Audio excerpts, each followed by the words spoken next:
নমস্কাৰ সুপ্ৰভাত জ্যোতিষশাস্ত্ৰৰ শিতান্তীৰ সৈতে মই অনিন্দিতা শইকীয়া সকলোকে স্বাগতম জনাইছোঁ আমাৰ আজিৰ এই শিতান্তীৰ মাজলৈ। প্ৰতিদিনৰ পোৱাৰ দৰে আজিও আমাৰ সৈতে উপস্থিত আছে জ্যোতিষশাস্ত্ৰবিদ কিৰয়ং ডাঙৰীয়া। তেওঁ জনাব আজিৰ দিনটোৰ ৰাশিফল আৰু লগতে জনাব গ্ৰহগতিৰ বহুতো বিধান। দাদা আপোনাক স্বাগতম জনাইছোঁ আমাৰ অনুষ্ঠানৰ মাজলৈ। ধন্যবাদ, নমস্কাৰ। মই প্ৰথমতে আজি ষঠ পূজা, সূৰ্যদেৱৰ পূজা, গতিকে সকলোকে ষঠ পূজাৰ বাবে শুভেচ্ছা জ্ঞাপন কৰিলোঁ।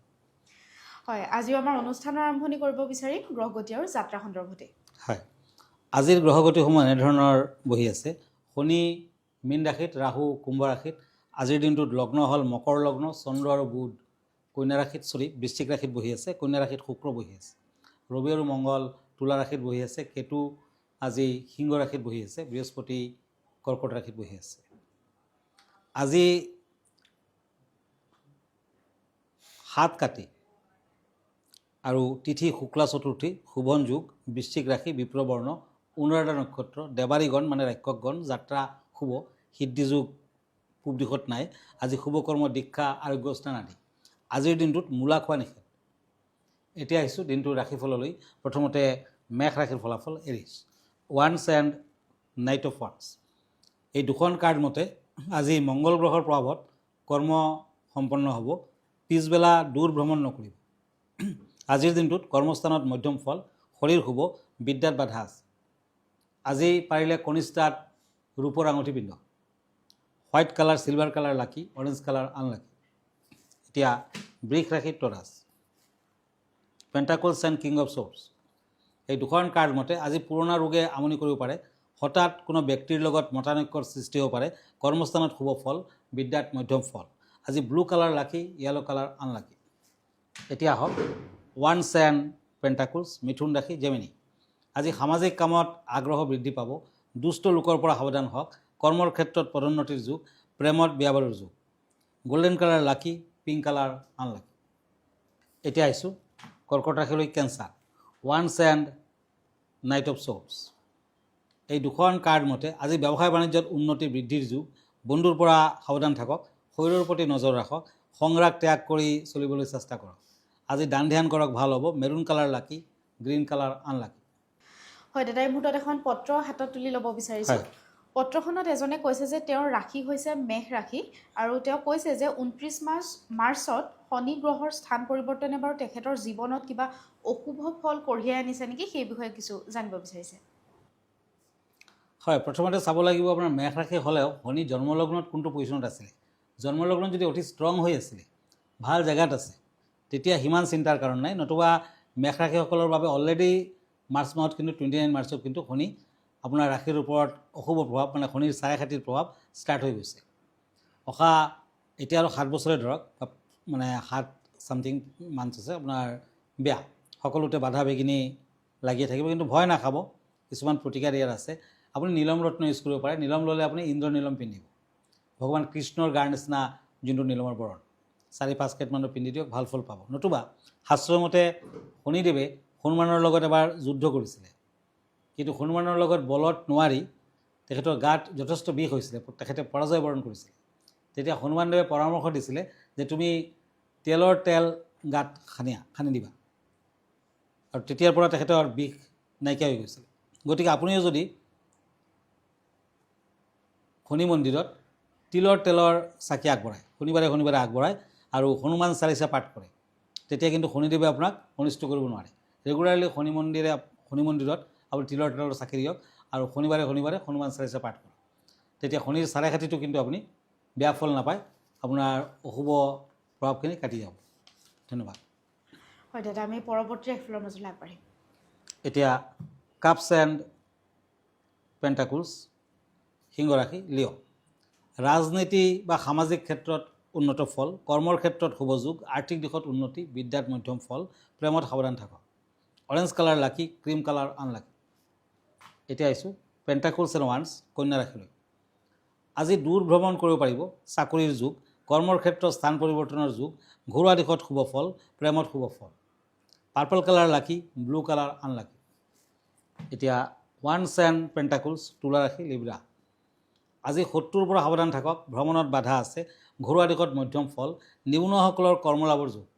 আজিৰ দিনটো তুলা ৰাশিৰ জাতক জাতিকাসকলে পৰুৱা গুড় খাব দিয়ক। আজি য়েলো কালাৰ লাকি, মেৰুন কালাৰ আনলাকি। এতিয়া বৃশ্চিক ৰাশি স্কৰপিঅ, পেণ্টাকুলছ এণ্ড টেম্পাৰেন্স। বৃশ্চিক ৰাশিৰ জাতক জাতিকাসকলে আজি ছট পূজা, গতিকে সূৰ্যদেৱক অৰ্ঘ্য দিয়ক, শুভ ফল পাব। আজি অসম্পূৰ্ণ কামবোৰ সম্পূৰ্ণ হ'ব, দূৰ ভ্ৰমণ নকৰাই ভাল, কৰ্মস্থানত মধ্যম ফল, সন্তানৰ শুভ কৰ্মৰ ফলত আনন্দ লাভ। আজিৰ lucky colour red, unlucky colour golden colour. হয় দাদা, আমি বিষয় সন্দৰ্ভতো কথা পাতিম, কিন্তু অনুষ্ঠানৰ মাজত এইখিনিতে সময় হৈছে খন্তেক সময়ৰ বাণিজ্যিক বিৰতিৰ। বাণিজ্যিক বিৰতিৰ পাছত স্বাগতম জনাইছোঁ জ্যোতিষশাস্ত্ৰ শিতান্তীৰ মাজলৈ। দাদা, আজি বিষয় কেনেধৰণৰ আছে আমাৰ দৰ্শকসকলৰ বাবে? হয়, আজিৰ বিষয় হৈছে ছট পূজা। ছট পূজা মানে সূৰ্যদেৱৰ পূজা। আৰু যিমান পূজা পাতল আছে, সূৰ্যদেৱক কিন্তু পুৱা ভাগতে অৰ্ঘ্য দিয়া হয়, পানী দিয়া হয়। কিন্তু একমাত্ৰ ছট পূজাৰ সময়ত উদিত সূৰ্য আৰু অস্তমিত সূৰ্য দুয়োজন সূৰ্যৰে পূজা পাতল কৰা হয়। সেই বিষয়ে দুই এষাৰ। সূৰ্যদেৱৰ পূজাৰ মহোৎসৱ। ছট পূজা ভাৰতবৰ্ষৰ আটাইতকৈ প্ৰাচীন আৰু পবিত্ৰ উৎসৱসমূহৰ এটা। এই পূজা উৎসৰ্গিত হৈছে সূৰ্যদেৱলৈ, শক্তি, স্বাস্থ্য আৰু জীৱনৰ শাশ্বত উৎস। প্ৰভাত উদয় হ'লে ঘাটসমূহ জীৱন্ত হৈ উঠে ভক্তিৰ সুৰত। ৰঙীন শাৰী পৰিহিত মহিলাসকলে কপালত সেন্দুৰ লগাই ফল মূল, কুঁহিয়াৰ আৰু ঠেকুৱাই ভৰা ডালি লৈ আহে, যি পূজাৰ পবিত্ৰ নৈবেদ্য।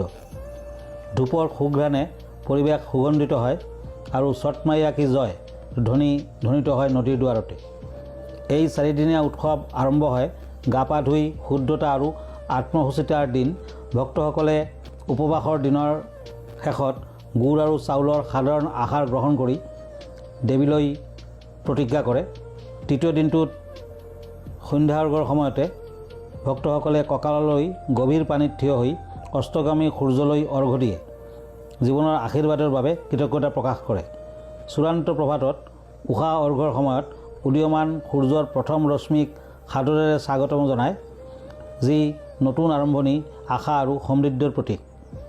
ছট পূজা 2025ৰ মুখ্য সময়সূচী। দিন 1 শনিবাৰ 25 অক্টোবৰ 2025। এই দিনত ভক্তসকলে পবিত্ৰ স্নান কৰি নিৰামিষ আহাৰেৰে পূজাৰ আৰম্ভণি কৰে। দিন 2 ৰবিবাৰ 26 অক্টোবৰ 2025। এই দিনটোত দিনৰ ভাগত উপবাস পালন কৰা হয় আৰু সূৰ্যাস্তৰ পাছত গুড়ৰ ক্ষীৰ, ৰুটি আৰু ফল মূলৰ নৈবেদ্য আগবঢ়াই কঠোৰ উপবাসৰ আৰম্ভণি কৰা হয়। তৃতীয় দিনা সন্ধ্যা অৰ্ঘ্য, অস্তগামী সূৰ্যক অৰ্ঘ্য, সোমবাৰ 27 অক্টোবৰ 2025। এই দিনত ভক্তসকলে অস্তগামী সূৰ্যদেৱলৈ অৰ্ঘ্য দিয়ে। গুৱাহাটী চহৰত সূৰ্যাস্ত সময় প্ৰায় 5:40 বজাত। চতুৰ্থ দিনত উষা অৰ্ঘ্য, উদীয়মান সূৰ্যক অৰ্ঘ্য আৰু প্ৰাণ। মঙলবাৰ 28 অক্টোবৰ 2025। চূড়ান্ত দিনত উদীয়মান সূৰ্যদেৱলৈ অৰ্ঘ্য দিয়া হয়। ভিডিঅ'টিৰ যোগেদি খুব সুন্দৰকৈ তেওঁ ব্যক্ত কৰিলে ছট পূজাৰ বিষয়ে বা এই ছট পূজাত কি কি নীতি নিয়মৰ মাজেৰে আমি পালন কৰিব লাগে। দাদা, আমি পৰৱৰ্তী 4 তাৰিখৰ মাজলৈ আগবাঢ়িম। হয়, এতিয়া পেণ্টাকুলছ এণ্ড ওৱান্স, ধনুৰাশি, চেটেৰিয়াছ। আজি নতুন কামৰ বাবে সুফল পাব, ভ্ৰমণত শুভ ফল, শাৰীৰিক দুৰ্বলতা আঁতৰিব, দাম্পত্যত মধ্যম ফল, যান বাহন ক্ৰয় কৰিব পাৰিব। পিংক কালাৰ লাকি, অৰেঞ্জ কালাৰ আনলাকি। এতিয়া হওক পেণ্টাকুলছ এণ্ড কাপছ, মকৰ ৰাশি, কেপ্ৰিকৰ্ণ। আজি নতুন যোগাযোগৰ পৰা উপকৃত হ'ব, বন্ধুৰ পৰা আনন্দ লাভ। আজি লক্ষ্যত উপনীত হ'ব পাৰিব, খৰচাৰ মাত্ৰা বৃদ্ধি পাব, প্ৰেমত বাধা আছে। আজিৰ দিনটোত মকৰ ৰাশিৰ জাতক জাতিকাসকলে ছট পূজা বুলি দুখীয়া ল'ৰা ছোৱালীক ফল মূল দান কৰক, ভাল হ'ব। গ্ৰীণ কালাৰ লাকি, য়েলো কালাৰ আনলাকি। কুম্ভ ৰাশি, একুৰিয়াছ, পেণ্টাকুলছ এণ্ড ওৱান্স। এই দুখন কাৰ্ড মতে আজি গোপন শত্ৰু বৃদ্ধি পাব, শত্ৰুৰ পৰা সাৱধান হওক, বন্ধুৰ পৰা আনন্দ লাভ, যান বাহনৰ পৰা সাৱধান থাকক, কৰ্মত শুভ ফল, ঘৰুৱা দিশত মধ্যম ফল। আজিৰ দিনটোত পুৱা ভাগতে ছট পূজা যেতিয়া সূৰ্যদেৱক অৰ্ঘ্য দিয়ক। পাৰিলে দুখীয়া লোকসকলক ৰঙা বৰ্ণৰ কাপোৰ কানি দান কৰক, শুভ ফল পাব। আপোনাৰ লাকি কালাৰ হ'ব black and red, unlucky colour হ'ব হোৱাইট কালাৰ। এতিয়া মীন ৰাশি, পেণ্টাকুলছ এণ্ড চেৰিয়ট।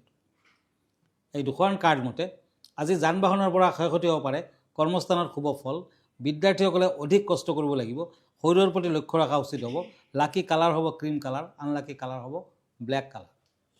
হয় দাদা, ধন্যবাদ জ্ঞাপন কৰিছোঁ। যিহেতু আমি অনুষ্ঠানটি শেষ কৰিব লাগিব, অনুষ্ঠানটি শেষ কৰাৰ পূৰ্বে দৰ্শকসকলক জনাই দিব বিচাৰিছোঁ, আপোনালোকেও যদি কিৰয়ং ডাঙৰীয়াৰ সৈতে যোগাযোগ কৰিব বিচাৰিছে তেতিয়াহ'লে আমালৈ পত্ৰ প্ৰেৰণ কৰিব পাৰে নাইবা গুৱাহাটী মহানগৰীৰ পল্টন বজাৰত থকা চেম্বাৰত আহি তেখেতক পোনপটীয়াকৈ যোগাযোগ কৰিব পাৰে। দাদা আপোনাৰ ঠিকনাটো এবাৰ জনাই দিব। হয়, মনত ৰাখিব এভৰি ছানডে ৰাতি 10টামান বজাত মই প্ৰাগ নিউজত লাইভ প্ৰগ্ৰামত থাকোঁ। আৰু আপুনি যদি মোৰ ফেচবুক পেজ চাৰ্চ কৰে কিৰোয়াং ৰত্ন কুবেৰ বুলি চাৰ্চ কৰিব পাৰে। মই ফেচবুকত আছোঁ, ইনষ্টাগ্ৰামত আছোঁ, ইউটিউবতো আছোঁ। আৰু আমাৰ ঠিকনা astrologer Kirowang Ratna Kuber gems and jewellery, Paltan Bazaar, Manipuri বস্তি, গুৱাহাটী 7। ফোন নম্বৰটো হ'ল 8822911171 আৰু এটা নম্বৰ হ'ল 9085949309। আমাৰ ইমেইল এড্ৰেছটো হ'ল kiroyangastrologer@kiroyang.com। ধন্যবাদ, নমস্কাৰ। আৰু ইয়াৰ লগে লগে মই নিন্দিতা শইকীয়াই জ্যোতিষশাস্ত্ৰ শিতান্তিৰ পৰা বিদায় লৈছোঁ। ধন্যবাদ, দিনটো আপোনাৰ শুভ হওক।